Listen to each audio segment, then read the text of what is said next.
Et Mick Schumacher peut-il revenir en Formule 1 en titulaire chez Alpine, lui qui roule déjà chez Alpine en WEC? Bruno Fama répond à ça. Mick fait un travail incroyable dans le domaine de l'endurance. Ce qui est très impressionnant, c'est son état d'esprit. Bien sûr, il est rapide, mais je pense que tout le monde sait qu'il est rapide. Et vous savez qu'en endurance, il n'est pas toujours utile de faire un très bon temps autour.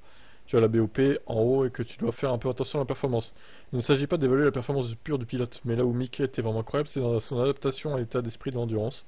Nous avions l'habitude de dire que les pilotes de monoplace sont égoïstes. Mick, dès la première minute, a été très ouvert, très coopératif, très serviable pour ses coéquipiers, prêt à tout apprendre, en particulier de l'endurance. Super état d'esprit, super esprit d'équipe. Il fait partie des possibilités, c'est sûr, comme beaucoup, j'exclus pas cette possibilité, qu'il a un siège un jour en Formule 1. Bon, est-ce qu'il sinon il faudrait pas le garder là-bas en endurance pour que ça devienne un pilote vraiment d'endurance complet, etc. Plutôt qu'il aille en Formule 1, je sais pas, après.